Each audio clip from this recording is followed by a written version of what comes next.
Greetings, one and all. Welcome back to the second installment from Concept to Campaign, the video series where I pretty much break down my campaign, The Endless Night, and go over pretty much what I've prepped for, what my players did, what I anticipate planning for.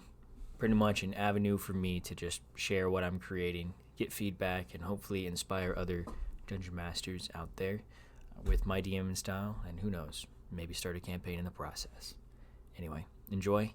I have some 1999 Warframe footage, pretty much just me messing around with some of the new missions. If any of you are out there have been inflicted with the disease, which is Warframe, the grindy game that it is, it is pretty good stuff. This video is covering 2 sessions, and it's going to be split into 2 videos. One is mainly about planned character moments that I was pretty much getting ready for and that actually transpired, and the other is more like a session recap with some RP elements that happened. I pretty much introduced a new character, and that took up a lot of the session, but we'll get through that. Anywho, on to the session recap. My players defeated the Spore Druid. Not Spore Druid, Spore Dragon. Sorry, I read my script wrong. Spore Dragon of the dungeon, and a couple of them went down, but they all managed to pull through. One of my players, Lafir, wanted to scan the room after the fight. One thing that stood out while he was kind of gauging the place was a fireplace. With his passive perception, he noticed the dust on the mantle was disturbed, and and with his background, knew it was someone continuously reaching for something into the stack. You know, it makes sense. Like a thief would know when someone is hiding valuables, and you would know places to look for. That'd be one of them. But him noticing that dust is disturbed, found a lever on the inside of it and managed to pull it, opening a false backing with a slide leading further down into this already elaborate dungeon that I've planned out for him. So, being the adventurer that he is, he takes a plummet. I think in the session it was more of like he was kind of rooting around in there and then fell back, not realizing that it was a false bottom. And then our paladin was like, "I'm coming," and then dove straight in after. But pretty much when they landed down into this area filled with dust, as they were scanning the chamber, he noticed that the wall scones were still leaving smoke trails, and a bookshelf that had a singular book open on one of its shelves. It had a singular book on one of its shelves still open. There were 2 chests, a table, and a cot on the other side of the room, and that cot was on the other side of the room. Fiddlethump slid down shortly after the paladin, Sir Finn. They looted the small room, and while they were doing so, Fiddlethump started to destroy the bookshelf because he found that books just weren't it. So, in doing so, he found that there was a false back revealing a tunnel that looked oddly crude, like it had been chipped away. Like the rest of the dungeon had been a very ornate, not ornate, but a very chiseled stone structure, like dwarven craftsmanship. It was planned out, made. This is more like a hastily chipping away at like the raw earth, making more of like a man-made cavern, if you will. So as he came to a natural, I think my roommate's vacuuming, forgive me guys, as he came to a bend in the corner, as soon as he went to look left, in his peripheral vision, he just saw a mass of pink energy and black webs sprawl out to him in a singular beam coming from and being emitted from a bony finger. The vision, the light barely illuminated a gaunt face, almost with a red eye in the center, but he didn't get a good enough look on his perception roll. And then eventually that light hit him, and it shunted him back, almost like the scene from where the The Sorcerer Supreme shoves people out of their bodies, like their souls. Imagine that, but like it leaves consecutive after images. This individual came and slashed through and destroyed each of those to the point where it eventually hit him. But after it reached the final after image, being himself, everything went black. Vision completely gone. It came to a single focal point of just white light. He got hit by Feeble-Minded. It's an 8th level spell. I understood what I did to him as a 7th level adventurer, but I like to, in my campaigns, have like a more dynamic world where there are threats that aren't, like, they're not always going to fight something that is of their CR. Sometimes they're going to stumble across things that are wildly overpowered, right? I wanted to give a sense of the world is dynamic. That's not necessarily what this was. I didn't really anticipate them getting to this, considering how it was a secret area inside a secret area inside a secret area.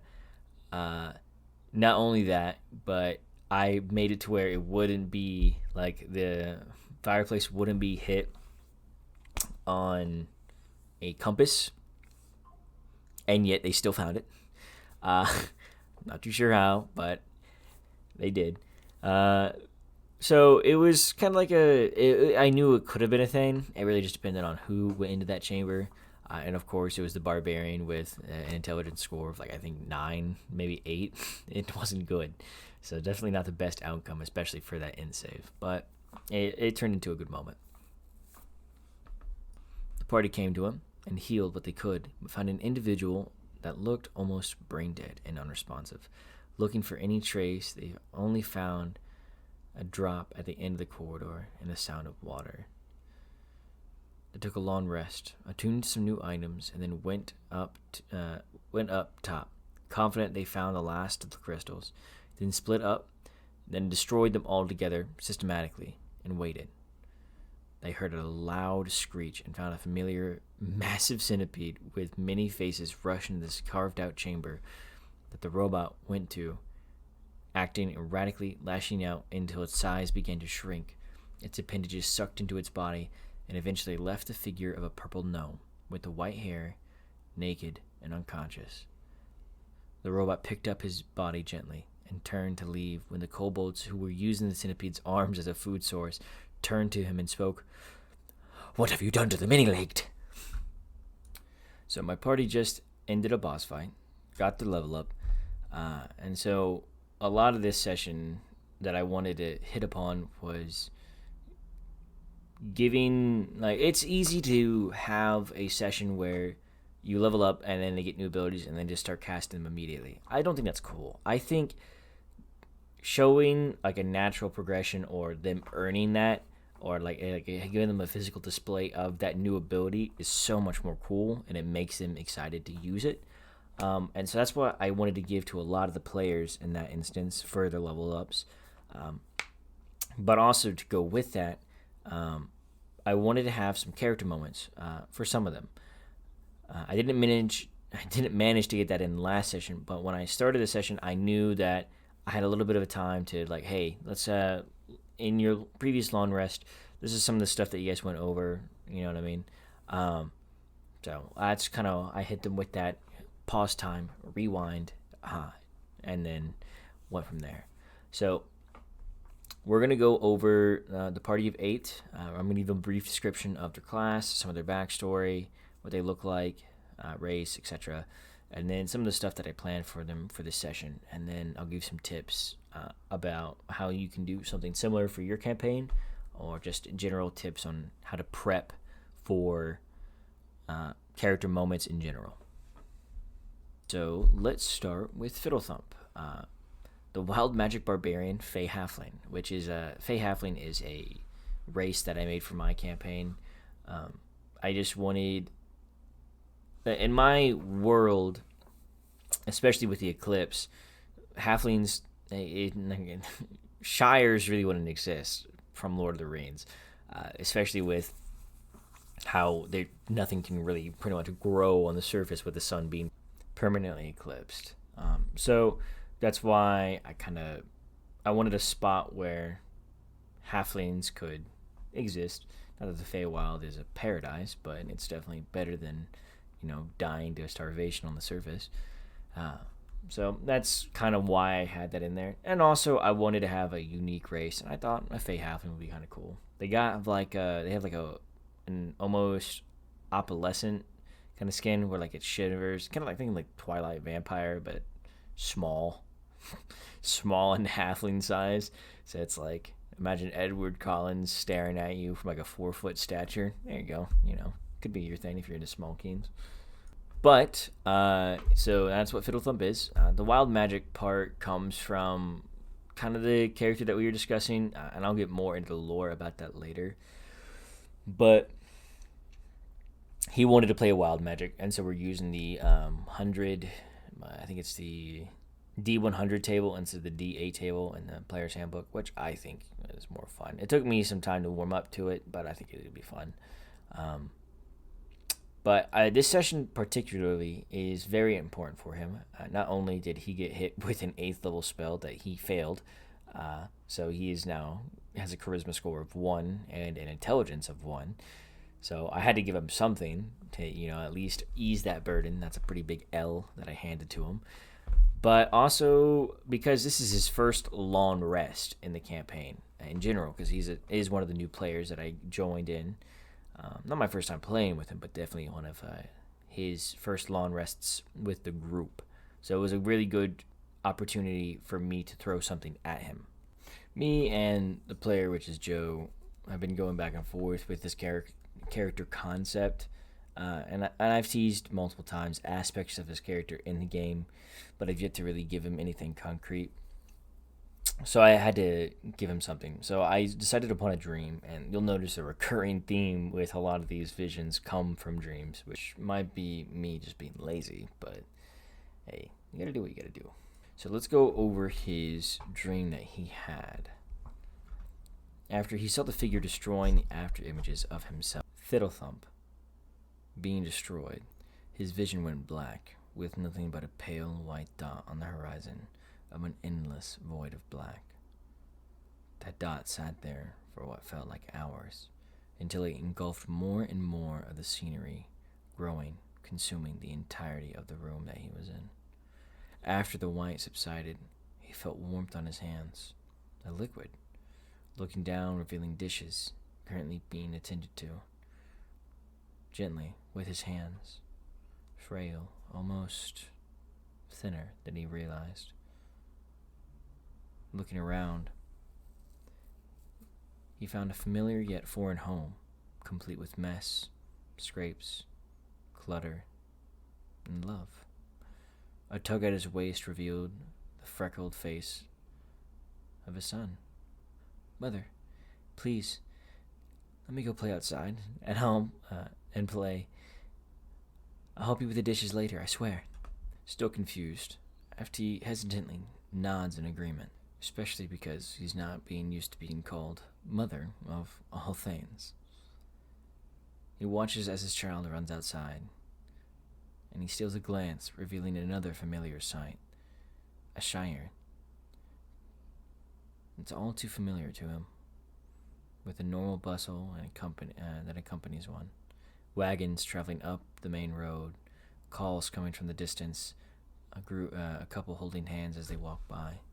At that very moment, a male voice calls from inside the house. "Would you let go of me? If you don't stop biting, I'll have your mother hang you from your toes, you little bilge rat." Giggling rolls through, and FT looks back and observes a man begging for help, hair a mess. "Einstrat, please, help before it's too late. This one, I'm afraid, is convinced it's a vampire." Sounds of a muffled hiss come from the child, hanging from its teeth on the father's forearm. This family feels like home. This house is filled with warmth, and yet it is cold to you. It's alien. It's not you. Who is this? But before you can find answers, dread creeps up your spine, and you remember a crackle. It fills the air, and rumbles beneath your feet. A loud tearing begins to emanate. This is the sound you wish you had forgotten, that you wish you could forget. You look around and make sure the house is fine, but when you look back, you see nothing but a wall of blue energy consuming the home inch by inch. Half the father's torso is already covered. You can no longer see his face. The child still dangling there on his arm, not yet realizing what's happening. As you blink, time begins to move normally, eventually engulfing you as well. That concludes most of Joe's recap for this session. And later on in the video, I'll go over kind of like the inspiration and like the origins of his character and how he ended up making him. But for the campaign wise, I wanted this to be an introduction to depth to the character. So far, the character is mainly played as a joke, and there's nothing wrong with those kind of characters. If anything, that level of brevity in a campaign is very important. But it's really easy to become one-dimensional or one note, and eventually players assume that's all they can do. And then they start wanting to make another character to get rid of it. But the problem begins to happen all over again. So I wanted to make sure that while he hasn't been in the campaign long, I wanted to present depth. Like there is nuance. Like there is stuff to be explored with it, and put the ball in his court. There's not like I can't really force him to do anything. But I want there to be a window that he can look through, a lens that he can look his character at, and if anything, it makes everybody else at the table either respect him more or become all that more curious with his character. Moving on to Enix.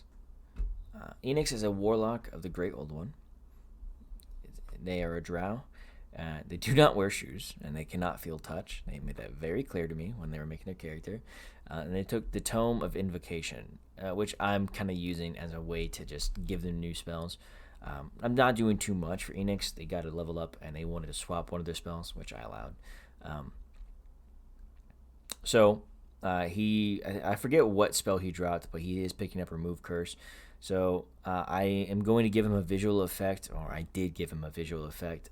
Pretty much, like he could feel the nerves in his body on his left hand twitch and move to his tome. It flips open, and a singular page begins to burn a green flame and black runes in a language that he can't understand, or can't read, but can somehow understand. Begin to feel it, and he can essentially. That is where he gets Remove Curse from. Revealing his new spell.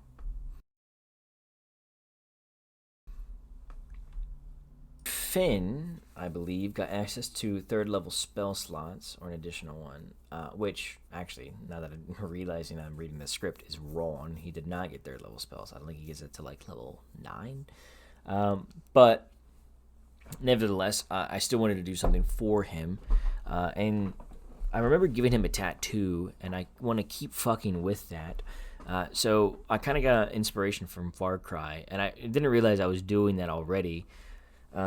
But until like I kind of realized what I'd done to his forearm, and then I kind of took the Far Cry route, and pretty much every time he gets a new spell slot or expands a spell slot, it'll take away or add more to his tattoo, which I think is kind of dope.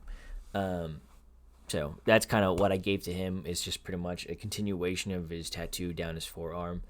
And then it'll pretty much, the more he grows as a person, the more it'll grow. But the tattoo is kind of like entwined with the soul. So it's like a visual manifestation of his soul on a tattoo. I think it's kind of cool.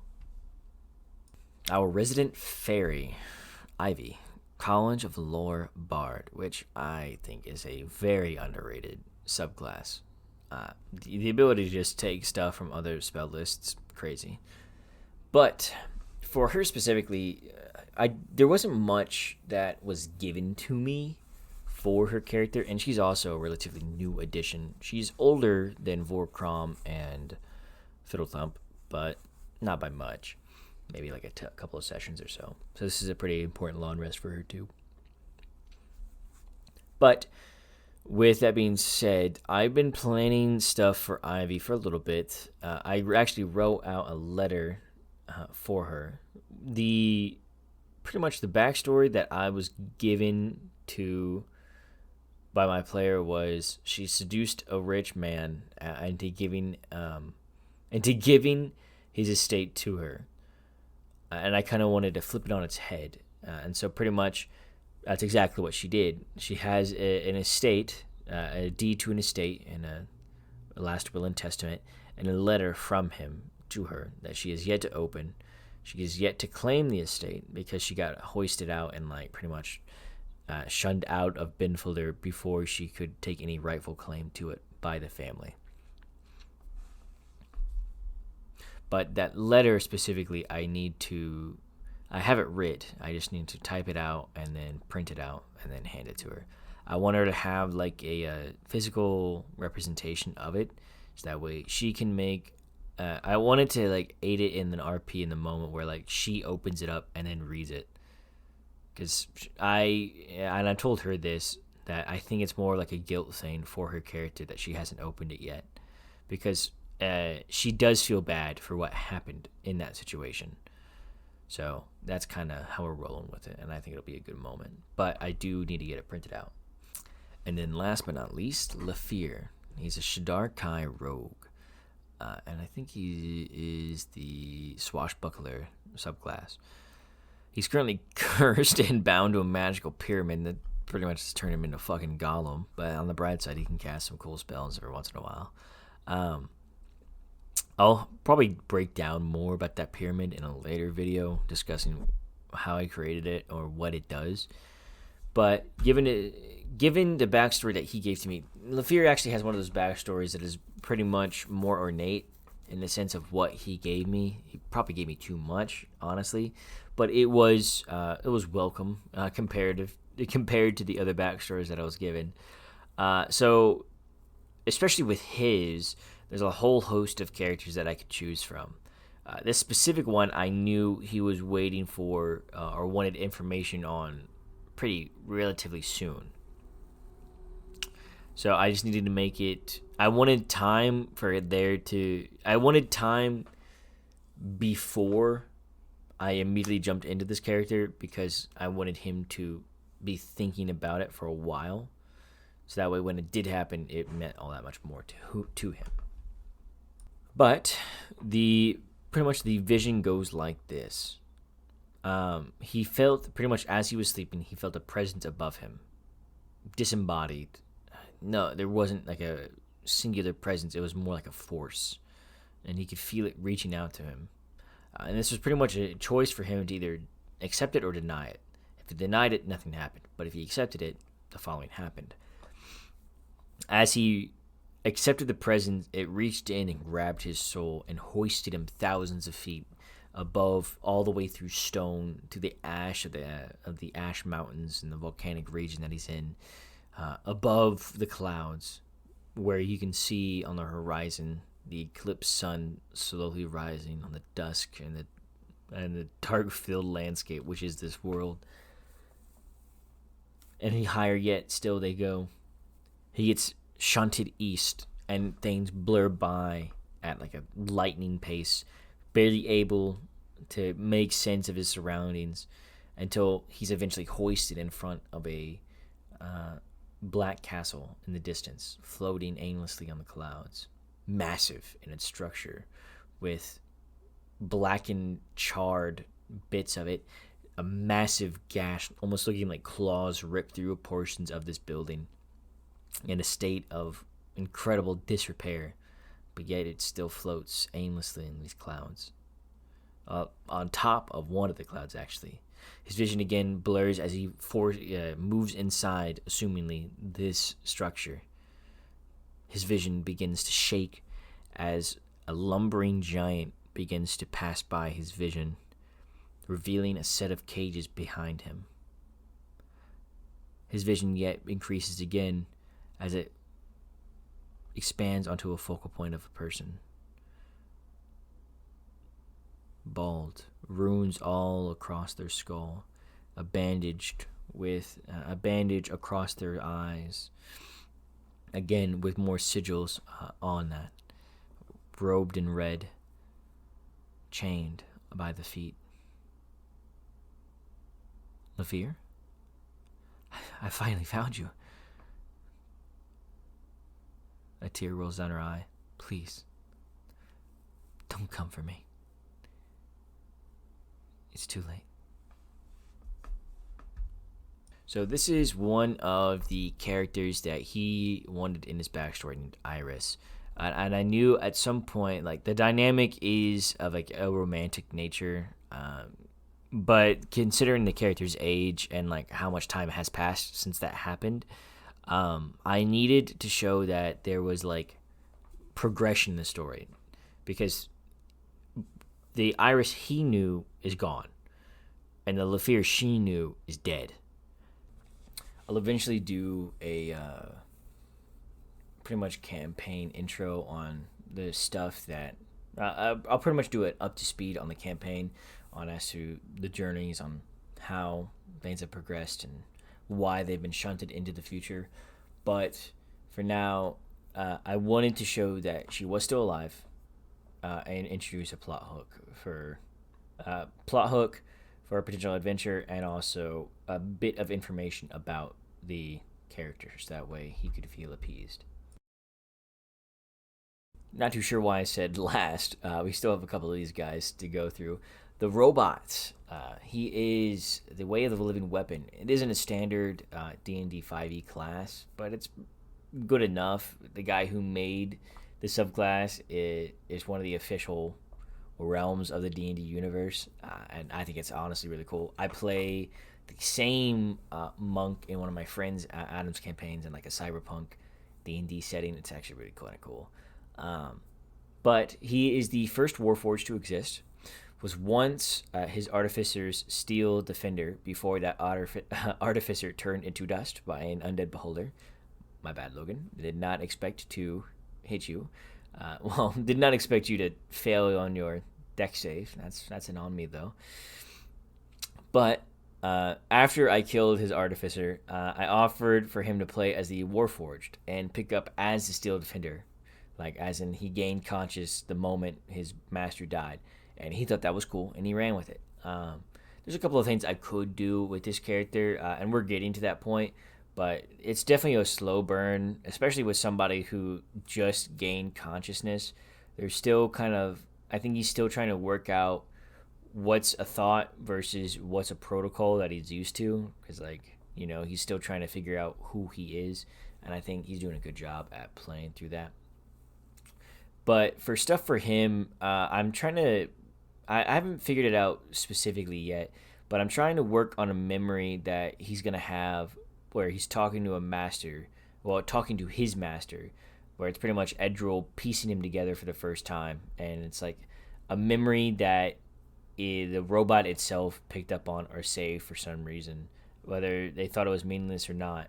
Maybe it was just its first memory, but I needed to have, like, a quote pretty much that's going to help give Logan guidance to the character in some aspect, so I might have a conversation with him about that.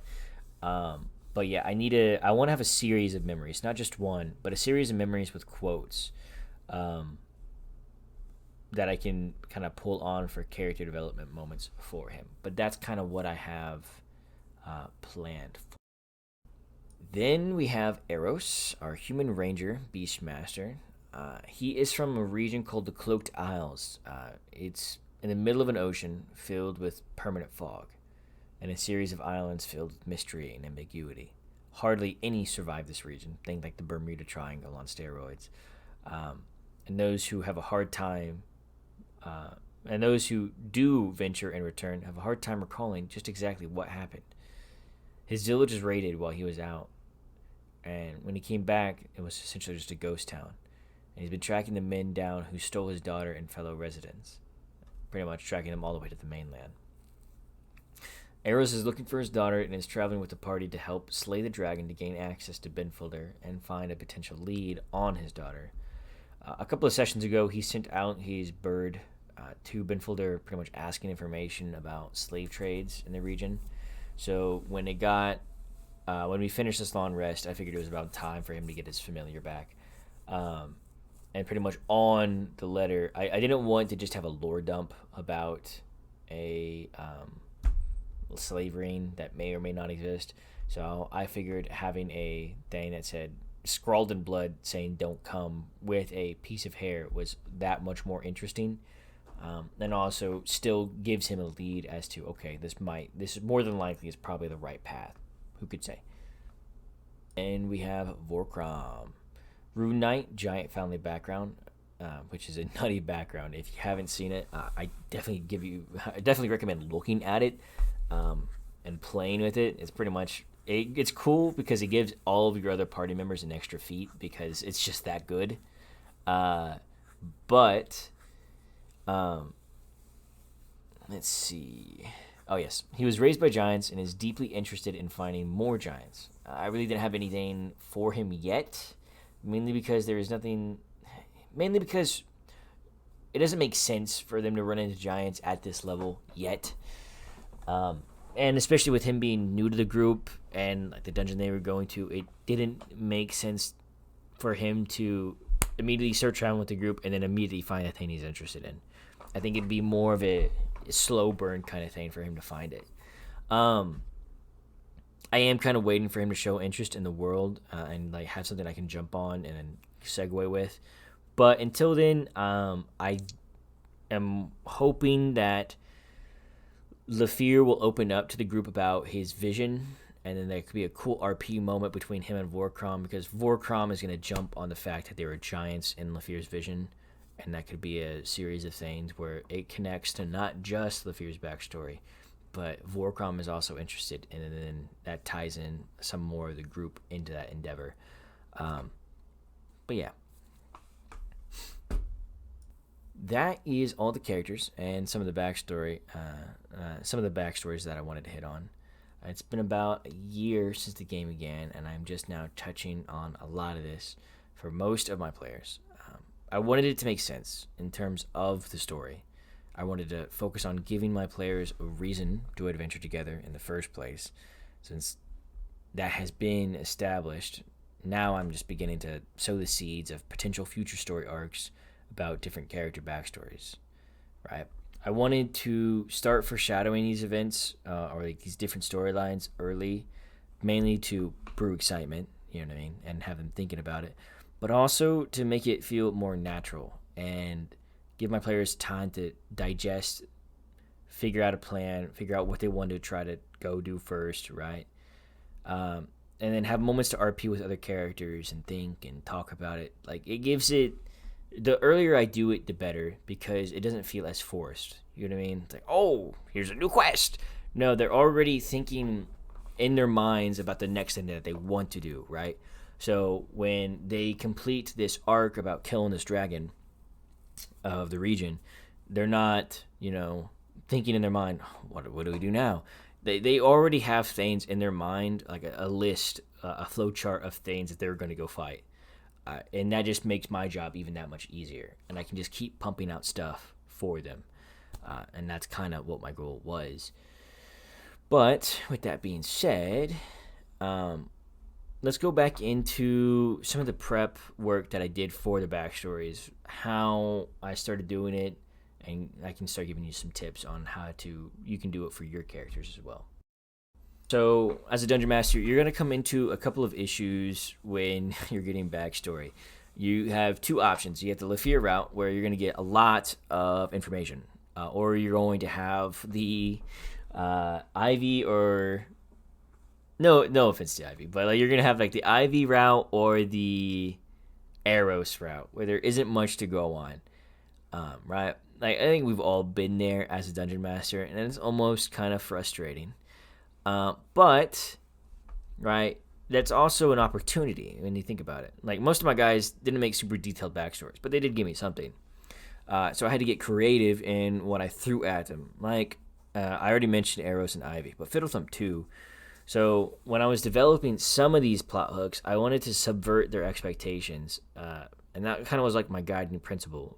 it's kind of easy to do when they're not expecting much.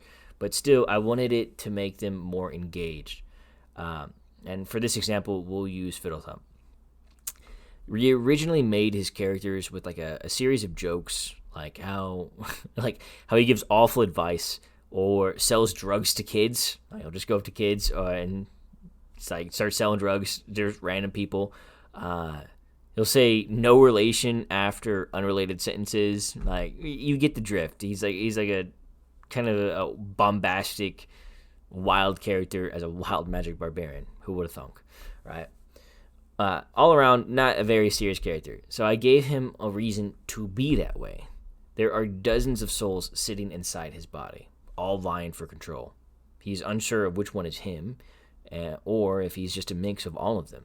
Right. He has an underlying sense of lack of identity, and also just a chaotic nature about him unwillingly. So once I have a core concept of his character, I kind of just expanded upon it.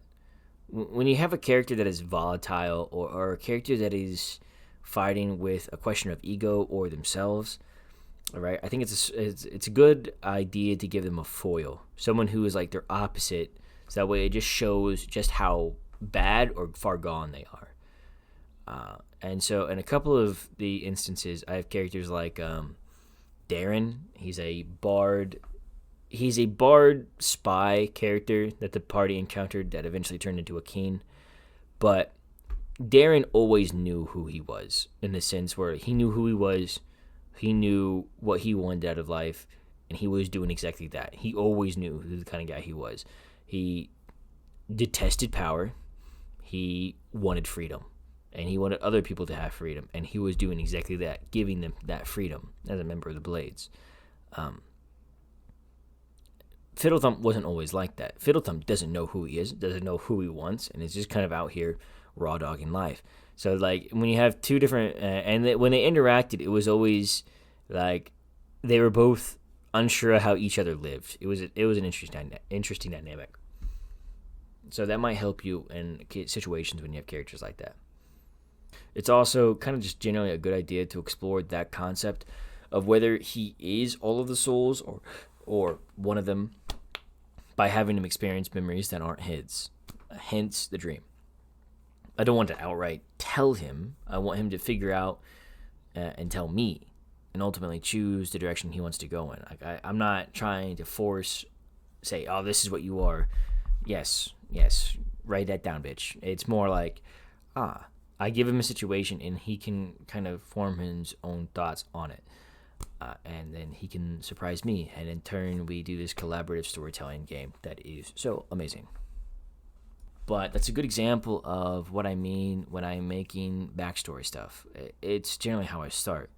I look at what I have to work with and see what could be cool, unique, and try to make it match the theme of my campaign. So to get into the tips, tip number 1, start with your campaign theme. I know I talked about in the last video about it, but I'm telling you, man, themes are important. Then take a look at the characters and see what tools they've given you to play with. Maybe a parent, or like a long-lost dog that you can mutilate, or a cat that you hate and want to turn into an actual Fey patron that they never knew, right? There's a lot of options that you have depending on what they've given you. Sometimes they won't. I found, though, like in the situations where they haven't given you a lot and it's like very ambiguous as to what's going on, are the most fun. I know it's paradoxical, but you can really surprise your players with unanticipated depth because of it. They don't expect anything to come of it because they didn't hardly try it. But when you surprise them and put in that effort by being creative or taking a spin on whatever small slice they give you, the reaction is priceless. I love it. Moving on to tip 2.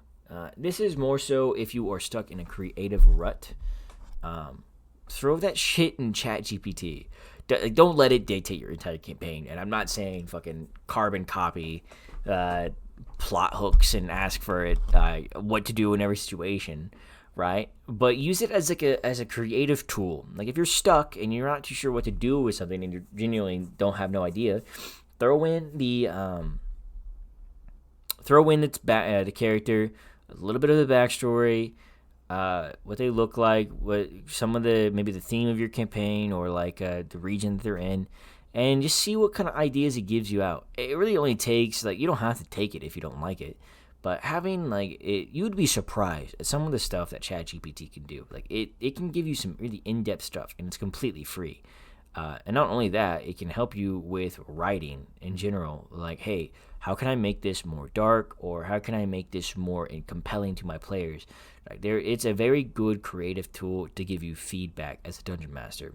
Especially since being a dungeon master is kind of like a solo sport. You really can't ask your players tips. You know what I mean? On like how to do things better. I mean, you can and you can't. It really depends on like what kind of experience level you have in your group. But I'm telling you, man, ChatGPT is a slept-on tool. Just like I said, don't be authentic with it. Use it as a creative tool. Don't let it dictate everything in your campaign. Right?